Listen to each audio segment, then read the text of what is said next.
Begin. So project number 4 is due on Tuesday at class time, and test number 2 is Thursday, November 15th.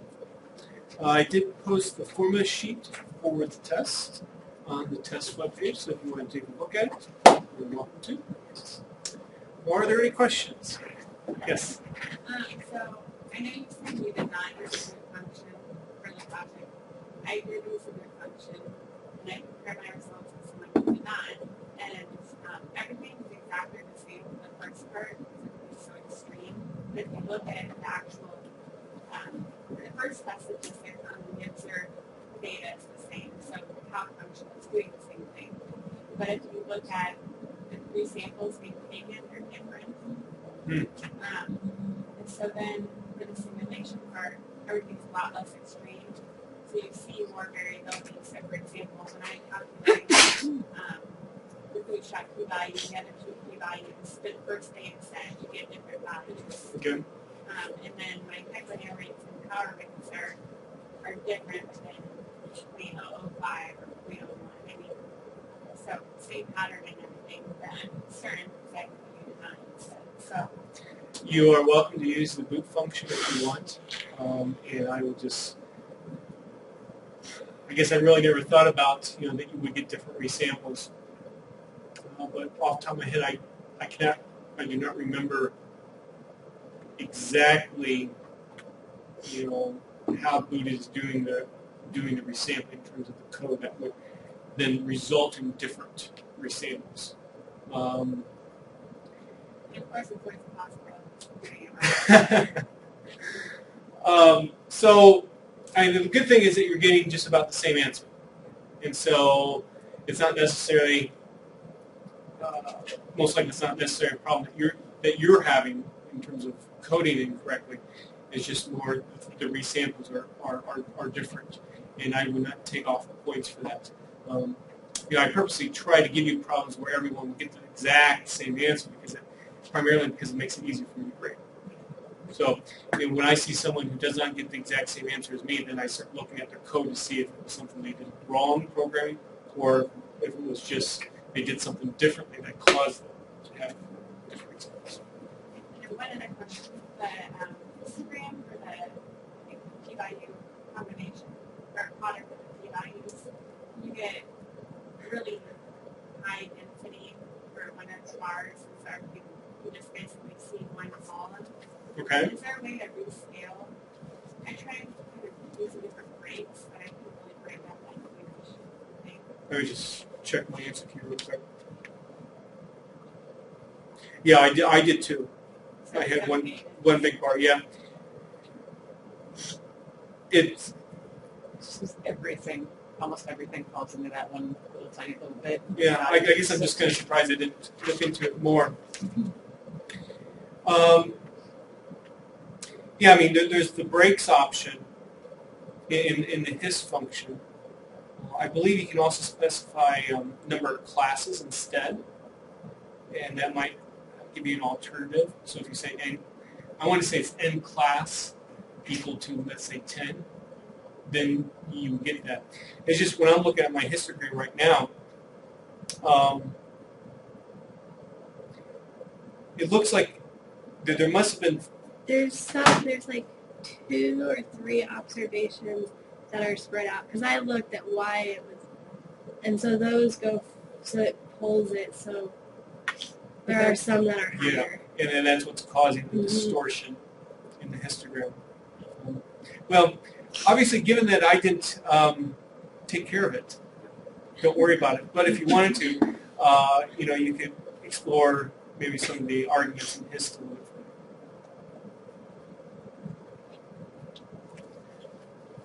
Other questions? Okay. We left off on page 5.8 last time.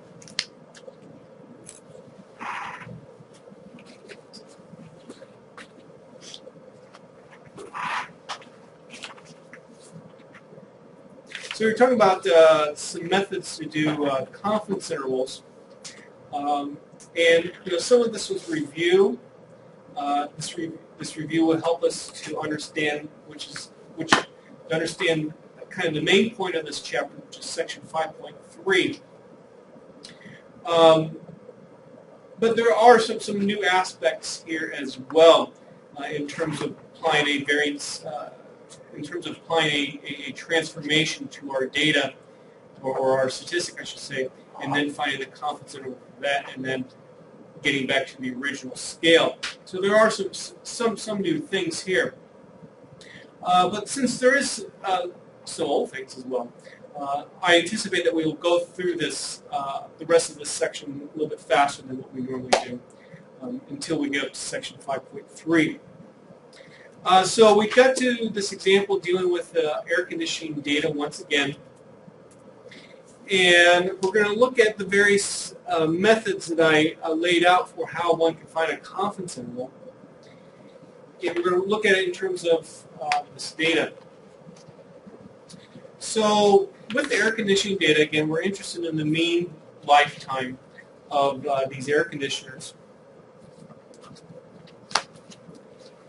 And we know from the central limit theorem that if we start off with y is distributed in exponential mu, we know from the central limit theorem that the square root of n times y bar minus mu converges the distribution to a normal random variable, mean 0, and variance of mu squared, just using assumptions of an exponential.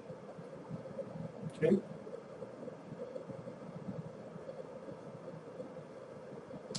So given that, then we can find what was confidence interval number 1, which was just basically, let's use some normality to come up with a confidence interval. And if we let t be equal to y bar, then the lower bound, and remember the notation that our book uses, theta hat sub alpha is the lower bound always, is equal to t minus standard normal, or the 1 minus alpha quantile from the standard normal, times the square root of v. So in this particular case, what this means then is that y bar is t, v would be y bar squared divided by n. So again, remember you have a mu squared here, so when you move this square root of n kind of over to the other side, that's where this guy comes from. So lower bound, upper bound, just directly from using the gamma or underlying exponential distribution for y, and then using a central limit theorem argument. Okay. Confidence interval method number 2 said, okay, well, let's understand that perhaps that our statistic is not unbiased, and so let's apply a bias adjustment. What would be the bias adjustment for this particular setting? So the bias, of course, is expected value of t minus mu, and then b, our bias, our bootstrap bias adjustment, will be the expected value star of t star minus t. T star for this particular case would be a gamma distribution with parameters n and t. Remember the second parameter of how we work with a gamma distribution, the second parameter is the mean. So in this particular case then, we would have t minus t, or 0. Okay? So, although I have b sub r here, the actual b itself would be 0. And so, you can just take it to be 0 since we know the actual value. Well, what about v boot? Well, again, we know that t star has a gamma n mu distribution. So what that means then for us is that this v boot, then if we didn't actually take resamples, would simply be y bar squared divided by n using the gamma distribution. So we get the same interval as we did with confidence interval method number 1.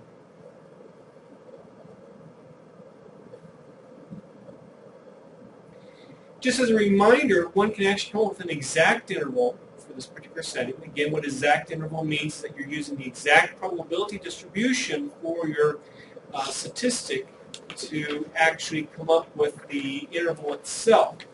Exact intervals will have a true confidence level that's at least 1 minus alpha times 100%. So often exact intervals are used as a comparison tool to see how good your interval is. And we derived in Chapter 2 the exact interval to be this. Simply take the y-bar divided by a quantile from a gamma distribution with parameters n and 1.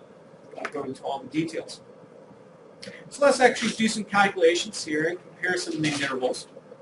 Again, a lot of this isn't necessarily new, so I do my normal approximation, I do my exact interval, and also I decided to do a regular old t-distribution-based interval. And this is what we get.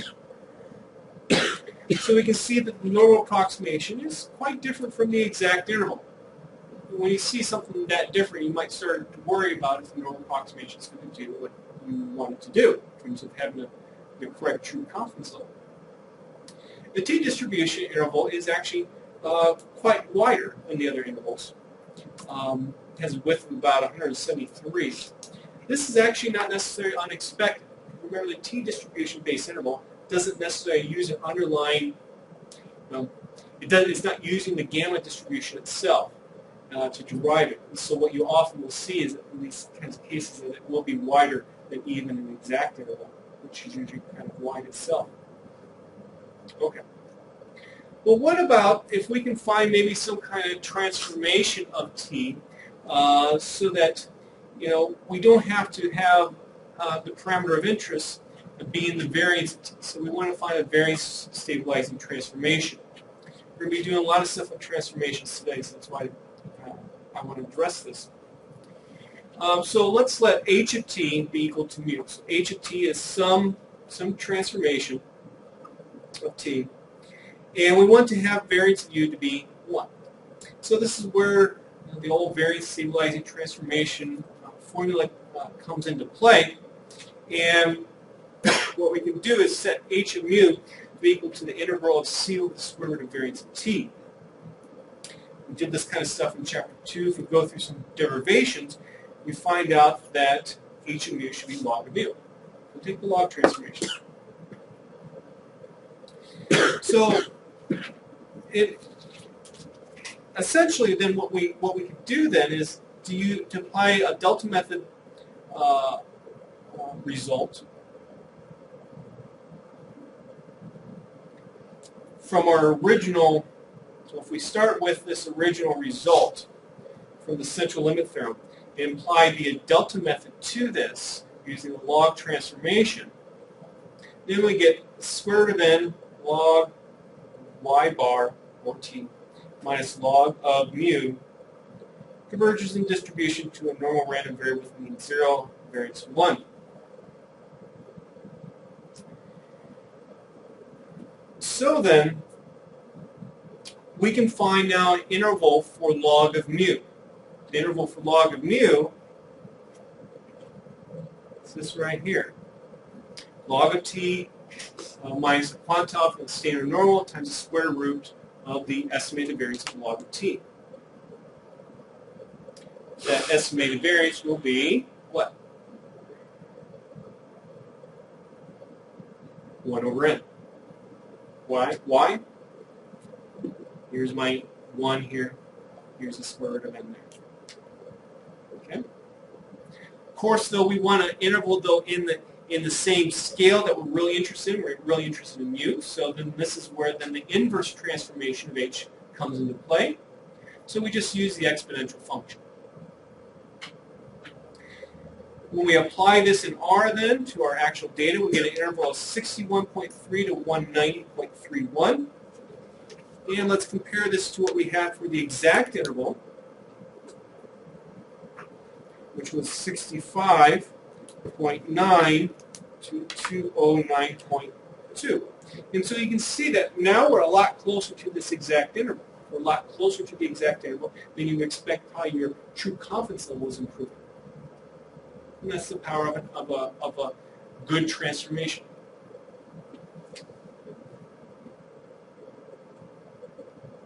So, you might be thinking, well, Perhaps there's some transformation out there that will always improve, our confidence interval. But of course, the problem is, especially in a non-parametric setting, what transformation do you use? We talked about that a little bit in Chapter 3, but it's not necessarily an easy thing. So it might be nice to have some kind of procedure that, automatically finds the correct transformation for you.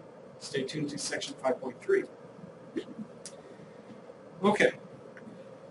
Well, let's say that I want to also do this confidence interval method number 2 again, which was use a bias adjustment and also to use now the Bootstrap to estimate the variance. So how could we do that? Well, we know the distribution of t. It's a gamma. We know the distribution of t star. So we should be able to come up with the distribution of log of t and log of t star, right? Actually, we don't even need to go that far and actually find that distribution. Instead, what we can do is, when I want to find this bias adjustment now in the context of an interval for log of mu, sorry.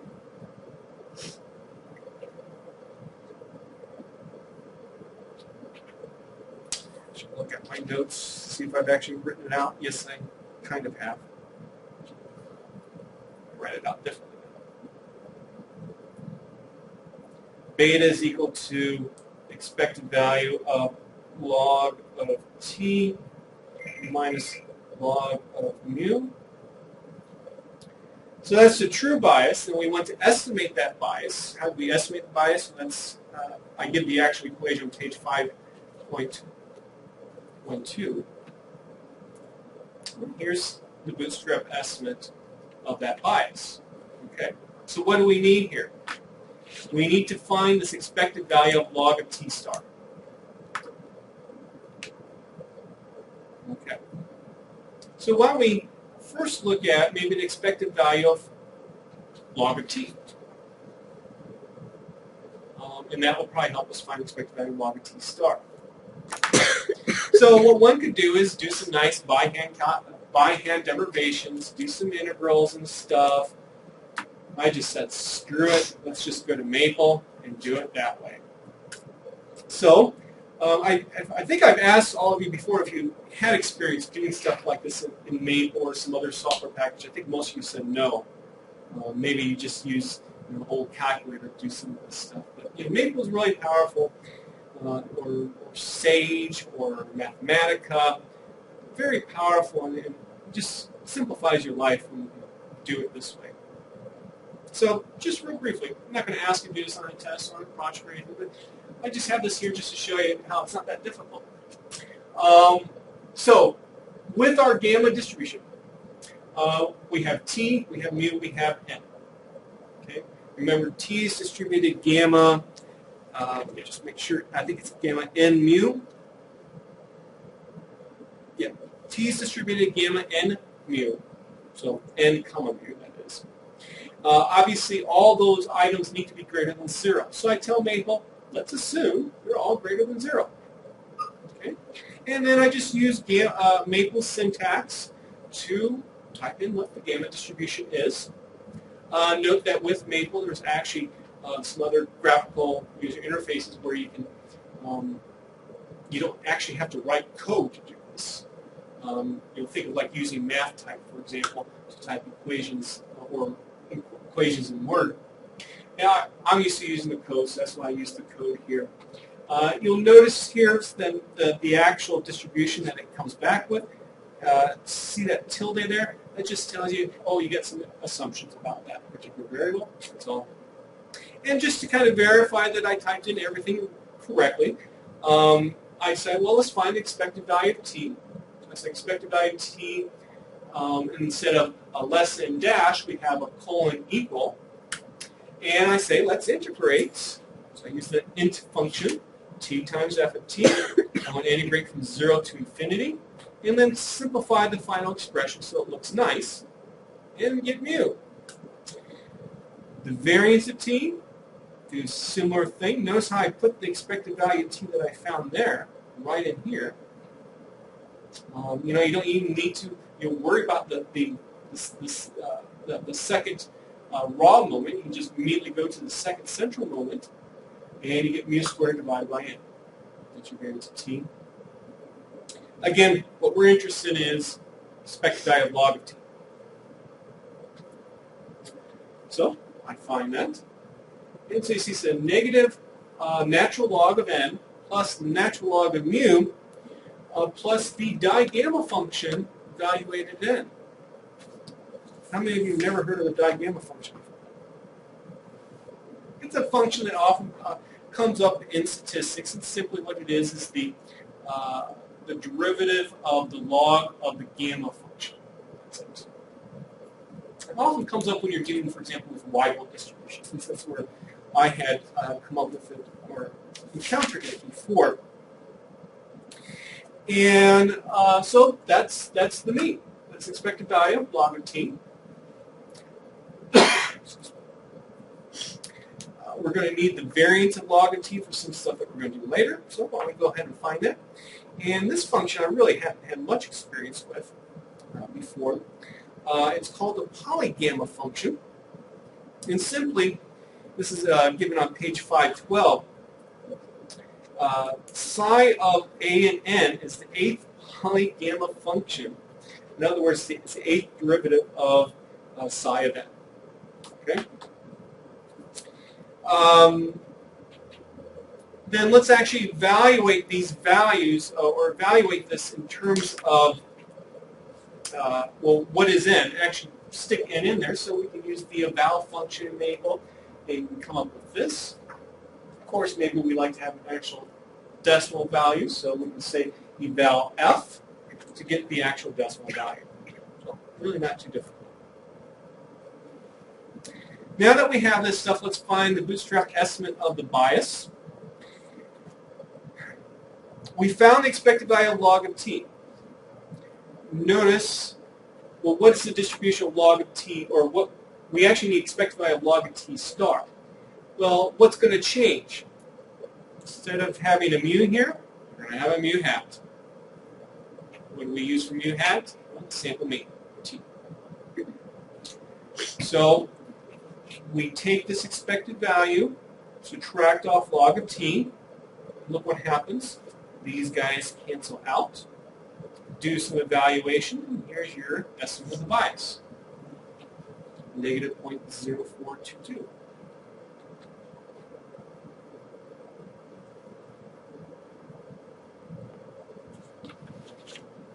Notice that the variance of log of t doesn't depend on mu at all. So because of that, the variance of log of t is just the var star log of t star. So we get 0.0869. So what does that mean then for us? Well, here's my confidence interval method number 2 actual expression. E raised to, let me blow that up a little bit so it's bigger. E raised to the transformation, log of t, minus its bias, minus the value from the standard normal times the square root of the estimated variance, which is obtained from the Bootstrap. We go through all the calculations, you get 63.27 to 200.92. Let's compare that again to the exact. 65.9 to 209.2. So we're even closer. So again, that's saying that our interval here is probably even better than what we've had before.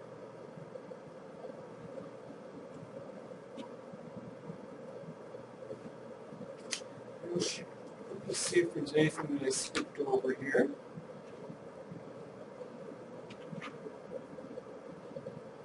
Note that this is on page 512 and 513. Note the Bootstrap estimate of bias is actually a little bit higher than the asymptotic estimate of the Bootstrap estimate of the variance is a little bit larger than what you get from asymptotic normality for the estimate of the variance, which would just simply be 1 over the sample size. So it's kind of interesting. If you wanted to do all these calculations in R, please see my program. I can show you how to use the integrate function, which comes in very handy to do stuff in R. It's just you can't exactly do the symbolic integration as you could in a Maple or Mathematical and stuff like that. So that's why I chose Maple to do this. Anyway, it's good to know about the integrate function. I recommend that you examine it if you've never seen it before. Okay, so that takes us then to page 514. Perhaps this is obvious, but how would you take resamples here to obtain the bias adjustment and the variance estimate when you're working with this transformation? What would you do? Resample from what? An exponential. Find t for every single resample. Find log of t now, and that's how you would proceed. You find the interval for log of mu. I'm sorry. You can then find the variance based upon the log of t's, and also the bias adjustment for the log of t's, and then plug that into this normal approximation interval, and then apply the exponential function.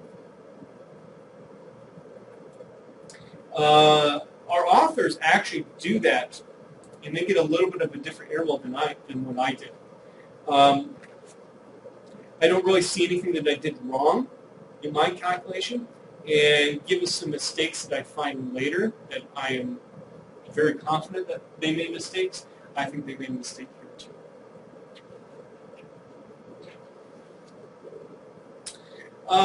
Okay, now how about the basic Bootstrap confidence interval? We actually have done this before. So I'm not going to discuss it in great detail. With the underlying parametric assumption, of course, you can find exact values for what the corresponding quantiles would be that you would need. And I actually did this here, and I get 38.9 to 160.32. Quite a bit different from the exact interval, again, of 65.9 to 209. So you might be worried what's going on here. And in fact, what you're going to see in this section is why the basic Bootstrap confidence interval can have problems, in particular when you have a skewed distribution for t-star. It'll be clear why that happens. Okay. Well, but what you could do is work with the transformation here. Will that give us a better interval? Let's see. So what would the transformation be, or how would you work with this? Well, what you would do is take now 2 times h of t instead of 2 times t. Subtract off then, find the quantile from the t-star distribution, but now apply the transformation to this quantile. As long as you have a monotone transformation, you can do this. So this gives you then the interval for h of mu. So to find then the interval in terms of mu itself, do the inverse transformation. So in our case, that would be the exponential function.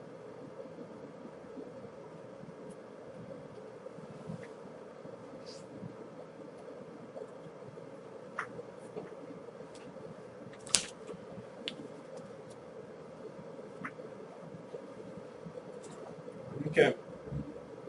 So this is what the interval then looks like in the context of what we're doing.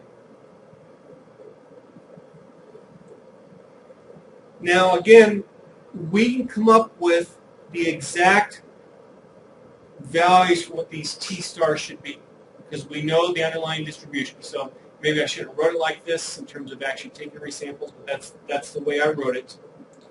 And once we go through the calculations, we get 65.9 to 209.17, which should sound familiar. We get the exact interval. So isn't that, I think this is kind of cool, that you get the exact interval, which you know is going to be good, get the exact interval from using the Bootstrap when you apply the correct transformation.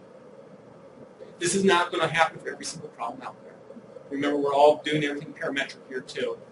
But you can see the improvement that can occur if you know the correct transformation.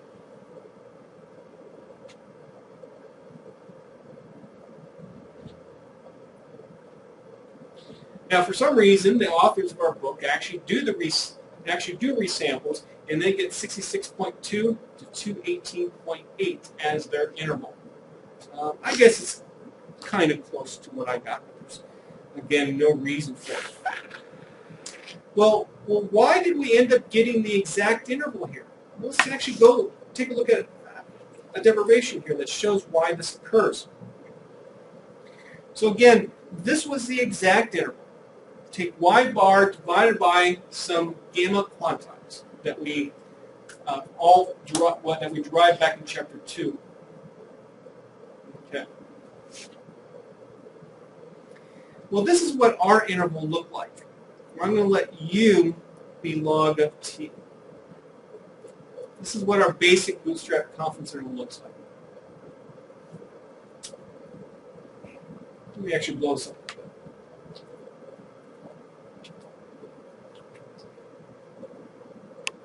Now, u is log of t. So what we could do is this.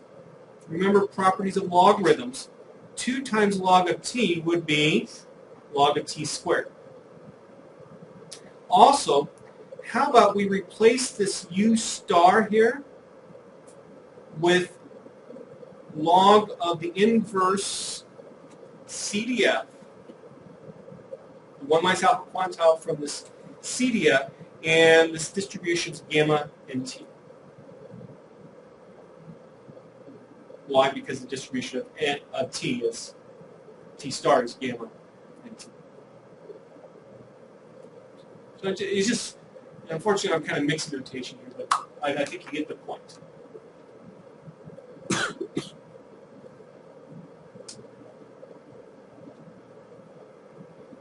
So then we can look at the interval further,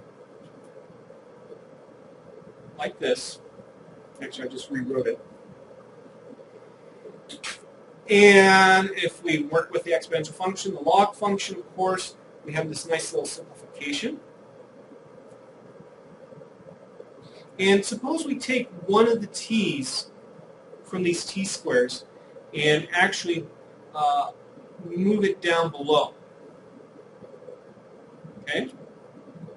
What ends up happening is that this value in the denominator is going to be equivalent to the original gamma distribution quantile that we had in the exact interval through using properties of distributions.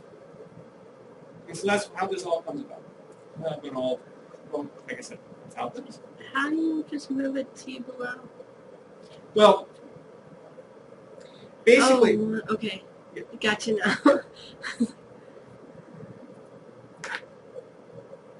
Okay. What about a studentized Bootstrap confidence? Well, we learned about how to do this in Chapter 2. Note that I forgot to double check that. Sorry, this page reference is probably off a little bit.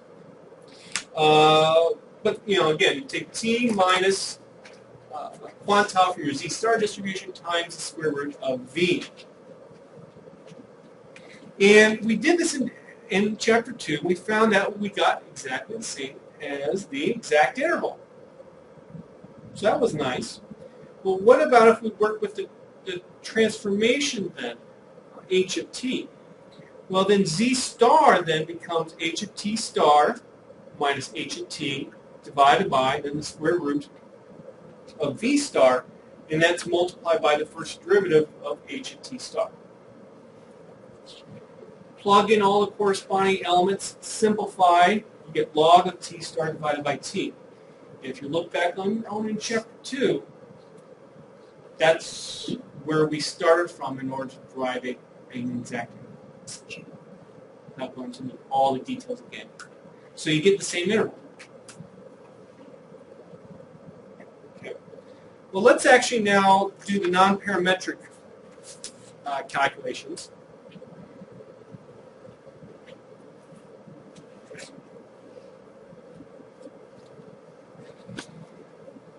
So as we've done many times before, we can write a calc.t function that returns both the mean of your data and your variance. I'm going to use a non-parametric delta method estimate, which ends up being just simply the usual bias estimate of variance for a sample. Okay. So we've actually written this calc.t function before. We use the Bootstrap, try and reproduce results from the book, so I use 999 samples only. And here we go.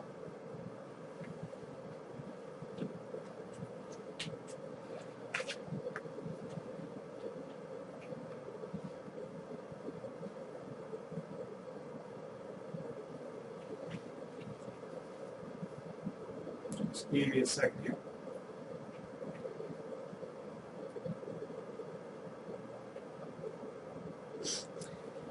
If we did a normal distribution approximation, that's all I'm trying to emphasize with this here, if I find a 95% interval. In the book, when you read the corresponding example, you will see that they actually give you the 0.025 and 0.975 quantiles from the distribution for T star, and I just reproduce that there to show that my results largely agree with what they had. Also, to get the Z star values, what I do here is, again, I just put in T star, T, square root of VL, find the corresponding quantiles, and you can see that the distribution is quite skewed, and my results match up with what the book had. And we could then also use the boot.ci function to find the basic Bootstrap confidence interval and also the studentized. And this is what we get. 23 to 170, 45 to 303. This is directly from Chapter 2. It's not in Chapter 2 is now what happens when we work with the transformation in the context of a non-parametric setting. So how can we get the boot.ci function to recognize a transformation? So this is probably the newest thing that we talked about so far today. There are three arguments in the boot.ci function: h, hinv, and h dot. So h is the transformation you're applying to t, so the log function. If it was some other more complicated function, mathematical function that is, you might have to write your own R function to do the transformation. The inverse function happens to be just simply the exponential function. And again, you might have to write your own function depending upon the circumstances. And then lastly, h dot. This corresponds to h dot of t, the first derivative evaluated, the first derivative of your h function. I had to write my own version of it, and so there it is. Just very simple, obviously. You know, the derivative of log of t is 1 over t. I just wrote in terms of u for some reason.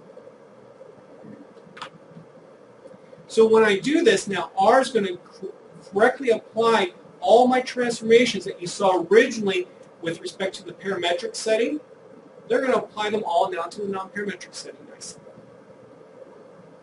And here are the intervals that we get. Notice it says here, calculations on transform scale, intervals on original scale.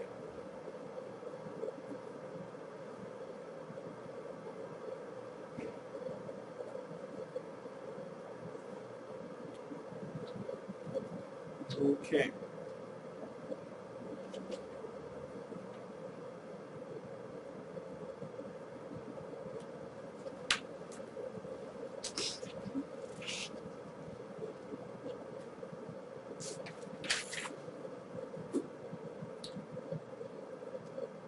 Let's see.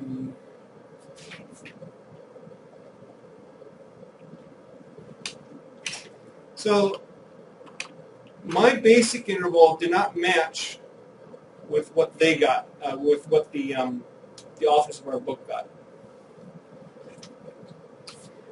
And I think there's a big enough difference there. It can't just be due to the the fact that we're both taking resamples and not using the exact same resamples.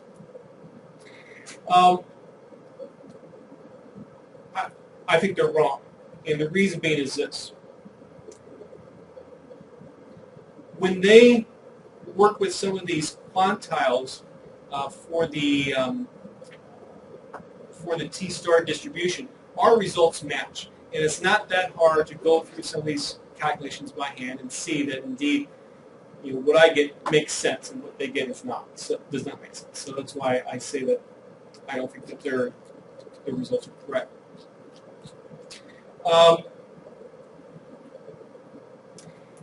Next one I'm going to do is try to reproduce figure 5.1 in the book. And the purpose of this figure, and you can see it on page 520, is that they try to look to see, well, did this transformation help in a non-parametric sense? Is my variance being stabilized?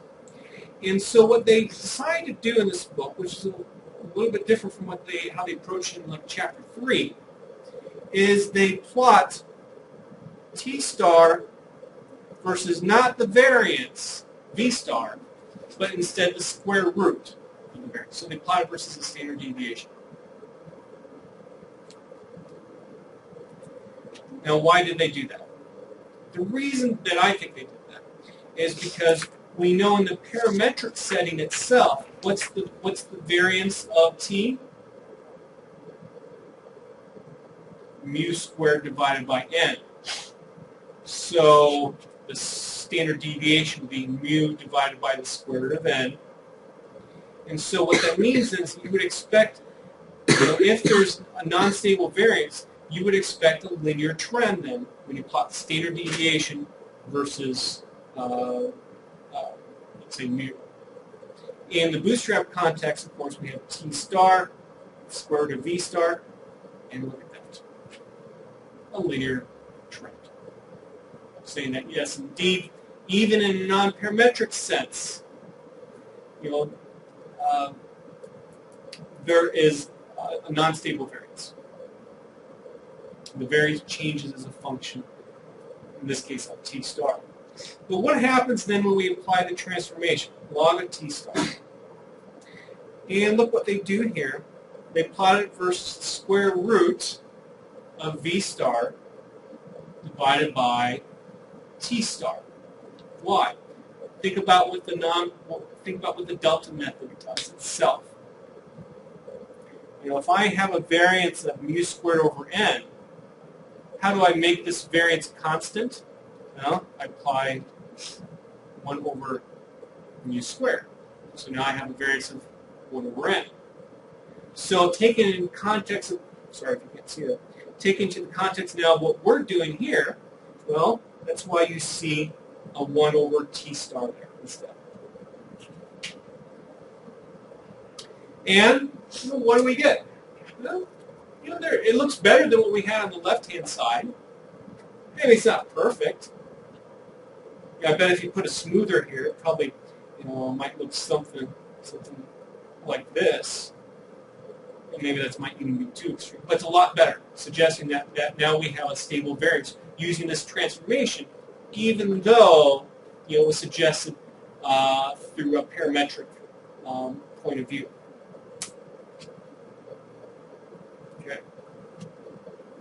Okay, so that concludes that section. The main things that you needed to get out of it was working with transformations can be very helpful. And then how to actually apply those transformations in a Bootstrap context. And there's one other thing I wanted to say. What was the other main point? No, we'll just leave that.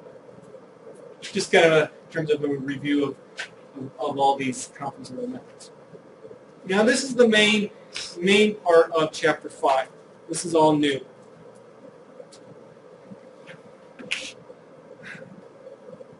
We're going to look at 2 different ways to find a confidence interval with Bootstrap that involve basically just simply getting percentiles or quantiles from your T-star distribution.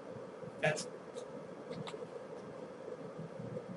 And as what you saw in the last section is with the basic Bootstrap conference interval, for example. If we knew what a good transformation was, we could get a good confidence interval. So it would be nice if we had some method that automatically came up with the transformation for us. These percentile methods essentially do that. So we'll find the correct transformation that you need without actually even specifying it. So you won't say, take the log transformation, take the inverse transformation. You won't have to say it. So we're going to look at two intervals. The first one's not as good as the second one. Just realize that. The second one has some corrections to it that helps improve upon the first one. The first interval that we're going to look at is called the percentile interval. And it is probably the most used Bootstrap confidence interval, even though it's not necessarily the best interval.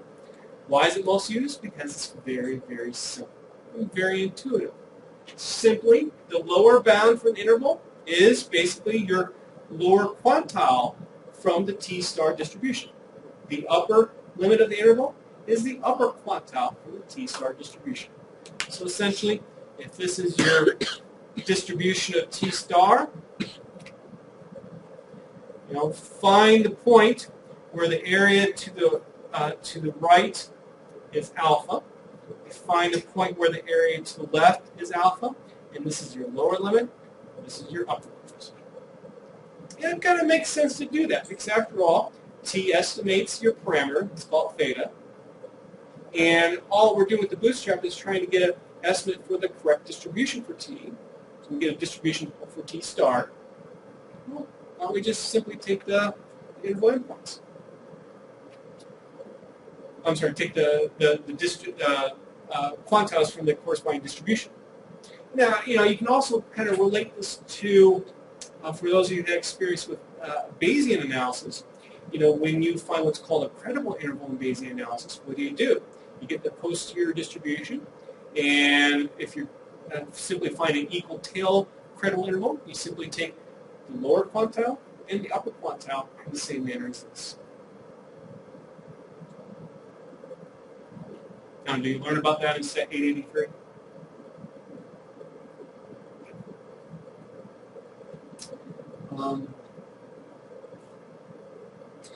But let's compare this to what we did for the basic Bootstrap conference interval. For example, the lower endpoint for the basic Bootstrap conference interval is this: 2 times t minus t star r plus 1 is 1 minus alpha. And notice how, you always took the upper quantile and used that in the calculation for the lower endpoint of that interval. So this is kind of reverse. The percentile interval is kind of reverse of what we saw in the basic Bootstrap conference interval. So just a quick question here. In a parametric Bootstrap setting, what would you take for these t-star quantile values? What would you do? You just simply get the, actually derive the distribution of t-star, call it g hat, and simply use g hat inverse alpha, g hat inverse 1 minus alpha. You just get the quantiles from the parametric distribution.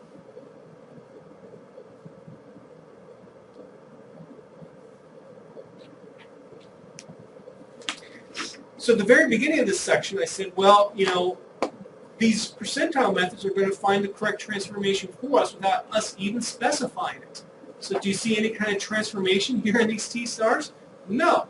And where's the transformation? Here's where it is. Let's say that there's some monotone invertible transformation of t. Call it h of t. How about we can also call it u. Which results in a symmetric distribution. So just suppose that there's some transformation out there that this happens. Okay? And the center of this distribution is, let's say, h of theta. we'll call it phi, just as a shorthand version of it. So assume that also an expected value of u is equal to phi, so you have the statistic which is unbiased. Let's let k then be the CDF of u. So k again is going to be a symmetric distribution. The CDF, we can find quantiles from that CDF by using the usual notation k inverse of alpha given f. I'm sorry, that's going to be the distribution of u minus phi. Sorry about that. So the distribution of u minus phi, or h of t minus h of theta, is k. So then that leads us to this particular diagram. So this is what the distribution of u minus phi should look like. Centered at 0 because it's symmetric. The area to the left of this k inverse alpha is alpha. Area to the right, k inverse 1 minus alpha is alpha. Notice how the distance between these 2 points and 0 is exactly the same because you have a symmetric distribution. It's going to play a role coming up. So in fact, you could say that k inverse of alpha is equal to negative k inverse of 1 minus alpha. You're used to seeing that with like a normal distribution or t distribution and so on. Okay. With that in the back of your head, let's talk about now the basic bootstrap confidence interval and how it was derived in Chapter 2. If you remember, we had the distribution of t minus theta was denoted by g. And so we could put one quantile on the left side, one quantile on the right side, and the probability of t minus theta being between this is 1 minus 2 times alpha. We can do some algebra so that we only get alpha in the middle. Right?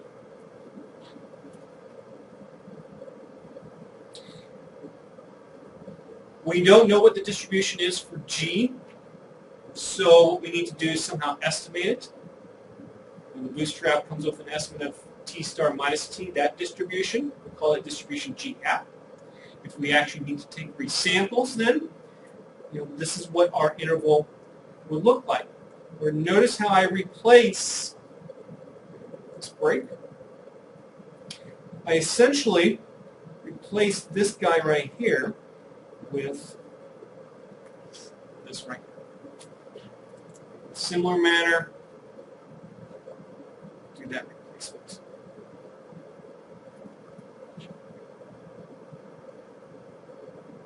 Do a little bit more math, and that's how we get the 2t.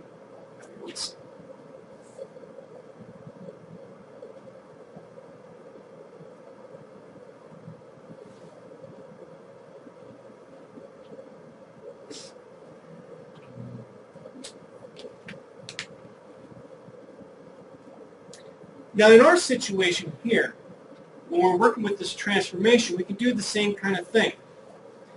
Now we put phi in the middle, we have u instead of t, and I have k instead of g. But essentially it's the same thing. But because that this k is actually symmetric, and we're assuming that there's some kind of transformation out there that allows us to have the symmetry, look what happens.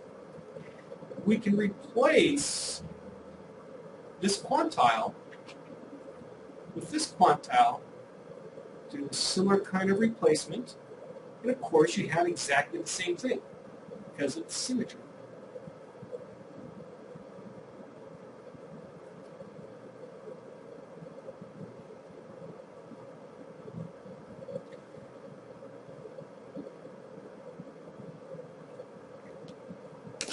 Now, of course, in a non-parametric setting, you're not going to know what f is, so replace it with f hat. If we actually then need to take the resamples, then what we end up doing is replacing this k inverse alpha of given f hat with the appropriate u star minus u value.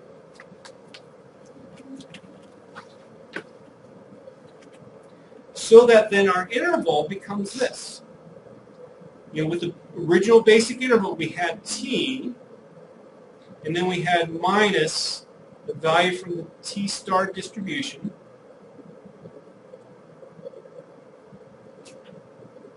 minus t. Now I'm going to put a u there instead, but because of that symmetry property, now instead of having a 1 minus alpha here, now we just have an alpha. And again, the t becomes a u. Look what happens. And you're left with just simply a quantile from the distribution u star. Or you can say h and t star.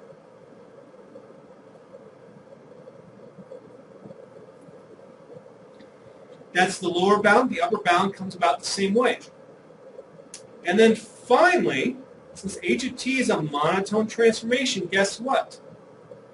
Well, these ordered values of u star with that transformation are going to be basically in the same order as the values of the t stars. So now we can just simply take the corresponding value of t star, so we're back on our original scale to find a confidence interval for theta. And that's how the percentile interval comes about, without even knowing what the transformation is.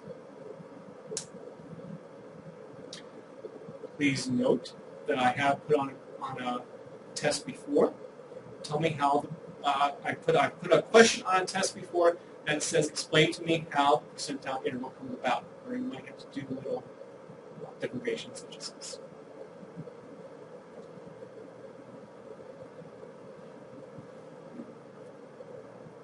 In the end, it's a very simple thing. It all comes down to that symmetry property, and that there's some kind of transformation that allows this to happen. And that's how the interval comes about. Any questions? Does it need a little time to sink in?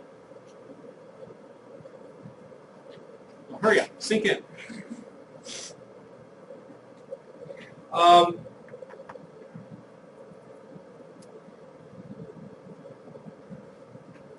I think we've already handled this first question. How did you know if the transformation's monotone? Well, Since we you're don't assuming. know- You're assuming. Yes, Okay. yes. But given that there's so many different transformations out there, there's bound to be one that's monotone and gives you a symmetric property. That's the idea that Efron had.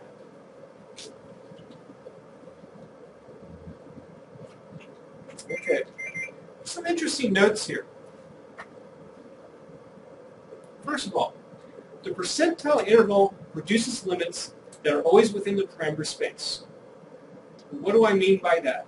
When I say parameter space, I'm saying, let's say, like for example, for a normal distribution, mu has a parameter space of negative infinity, positive infinity, sigma squared has a parameter space 0 to infinity. Okay? So the percentile interval will always give you an interval that's within the parameter space. Obviously, that's good, because if your parameter can't be negative, but you have an interval limit that's negative, that's not good. Okay? And this is provided a sensible statistic is chosen. So if your parameter is always positive, don't choose a statistic that can be negative. Okay? So why does this occur here? When you calculate your t stars, they're always going to be within your parameter spaces, so your quantiles will be in your parameters. Exactly. Perhaps it's obvious, but I just at least wanted to get that point across. Okay. Obviously, if you have a statistic t that's, let's say, always going to be positive, t star is always going to be positive. And so that's the basic reason behind it. As long as a sensible statistic is chosen. I had to put that there once. I had to put that there a few years ago because a student brought in, well, what if you did this? And don't choose that statistic. Anyway, the basic and studentized intervals do not always produce limits within the parameter space. That's a problem with them. Let's talk about you can think about the studentized interval on your own to think about why that happens. It's not too difficult to think about. Let's talk about the basic interval. This will help us see the defect of the basic interval. Okay. So this is a drawing that I made. This is the second time that I taught the course.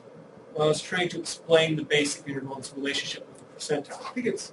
I really like it. If I were to write a book on the Bootstrap, I'd put this on the cover. Anyway, so here's the basic Bootstrap confidence interval once again. And let's say that we can actually graph the distribution of T star, and it just so happens to be a right-skewed distribution, just to make this look nice. And as you would expect, you would expect that T to fall somewhere in, under the mode of the distribution, let's say, somewhere around the mode or under the big hump there of the distribution. So there's where T is, let's say. And if one wanted to, one could plot then the corresponding lower quantile and upper quantile. I wrote this in terms of the order T star values, but you can think of it in a parametric setting as well. Think of these as G hat inverses. Okay. Well, here's the distance then between the lower quantile and T. Here's the distance between the T and the upper quantile as well. And notice how I have color-coded those distances up there too. So all you're doing with the basic Bootstrap confidence interval is looking at deviations from T. But look what the interval does though. It takes T minus this upper distance. And so look what happens then when you apply that same distance. Notice how it reaches back. And if, like as I drew here, maybe this is 0 for example, if indeed your parameter space is 0 to infinity, this interval is actually reaching back to being less than 0. And look what happens to the upper part. It reaches forward only a little bit. And we can see that it's not really covering much of the distribution itself, which can cause problems. Now look what the percentile interval does though. It just simply says, okay, let's take this one, and that's it. This seems like a reasonable range where I would expect my parameters to be, because this is my distribution of T star, which is estimated distribution of T.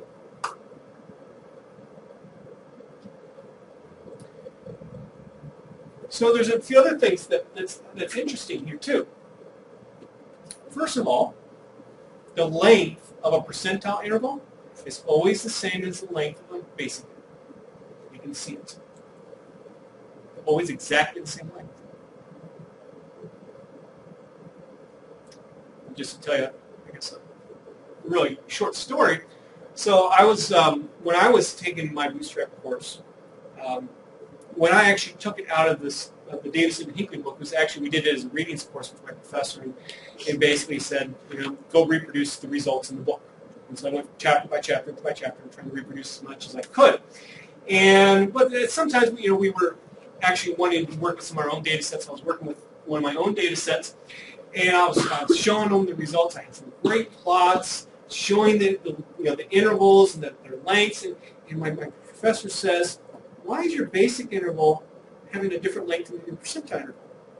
It should be exactly the same. I said, oh, oops, I made an error. So this is a great way to see that, are your calculations correct? The lengths need to be the same. So when do you think then that the percentile interval and the basic interval will be approximately the same in terms of the interval limits? Well, you have a symmetric distribution, exactly. You can see why from looking at one of these plots. Just replace this with a symmetric distribution. So let's think back to the last section when we did the basic interval. When we first found the basic interval using just T itself, remember in the parametric setting, T had a right skewed distribution because it was gamma. And we saw that the basic interval was quite different from the exact, which we knew would be good. And so because of that, we thought, okay, maybe this basic interval really isn't that good at all.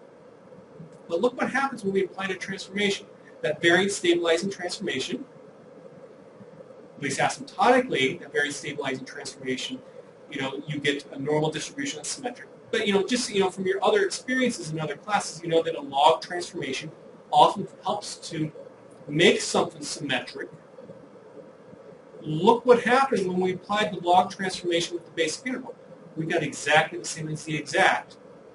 And thus we thought, okay, this basic interval is probably good when I have the correct transformation. Percentile interval, you don't have to worry about it. You have to worry about specifying it.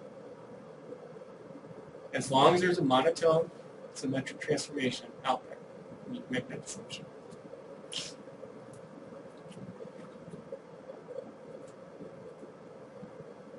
So let's look at how we can do some of these calculations then. So air conditioning data, once again, we're just going to do, did I do parametric? I'm sorry. Yes, I did do parametric too. If you're to do totally non-parametric, or if you were to do parametric with resamples, of course you can use the boot.ci function. The argument type, there happens to be an argument value of PERC for percentile. So perc. And so simply, here's the percentile.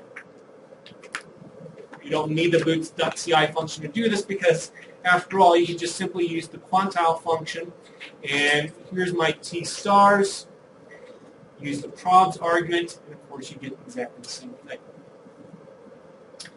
If you're to use the percentile interval with the underlying exponential distribution assumption, just go to your gamma function, get the corresponding quantiles out, get 55.8 to 177, which is at least closer to the exact interval.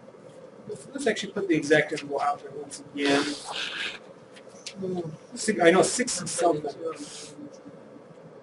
65.9 to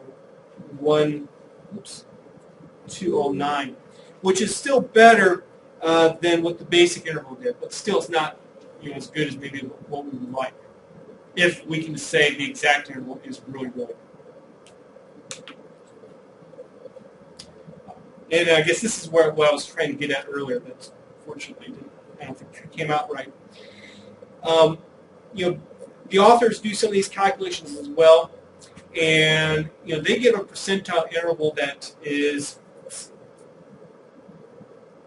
they give an interval of 70.8 to 148.4, which is obviously different from my interval. They actually took resamples. Now, I think I know how to use the gamma function, the Q gamma function. And so that's why I'm thinking I'm right, and that there's some errors that have propagated through some of their confidence intervals for this confidence interval for me. And what makes it even more clear that is true is that they actually, for the percentile interval, well, I'm sorry, I'm getting ahead of myself here. But let's just leave it this way. I'm right, they're wrong. I don't think we need to dwell on it.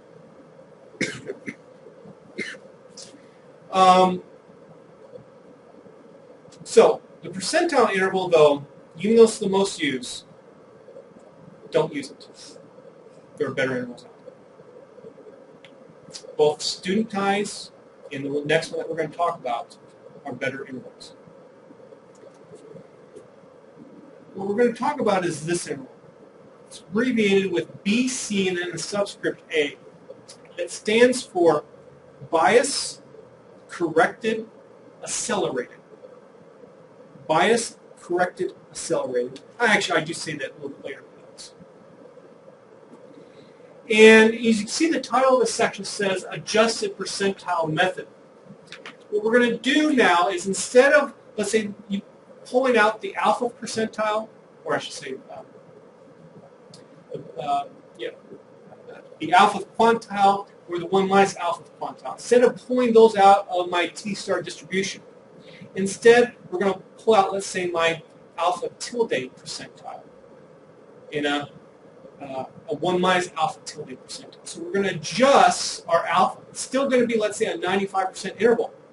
But instead of going and getting the 0.025 and 0.975 quantiles, we might get instead the 0.01 and 0.99. Okay.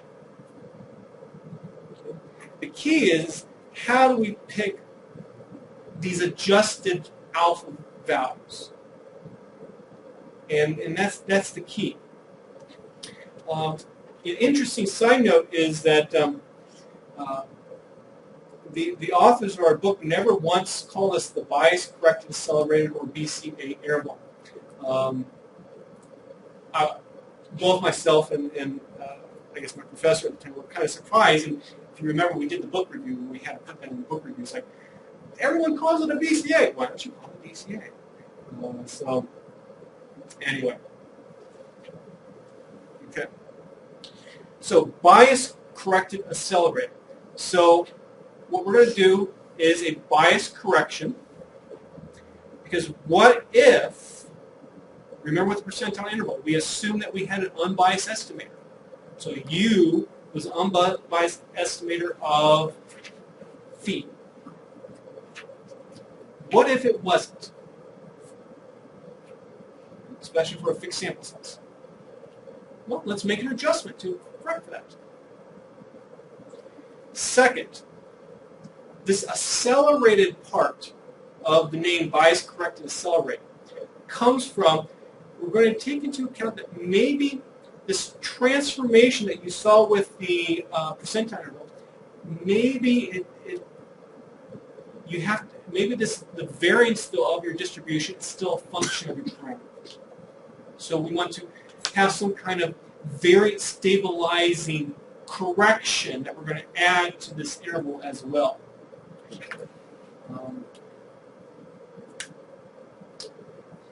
It's going to take some time to get through all of this, so I think this is a good time to stop. Are there any questions? Okay, that's it for today.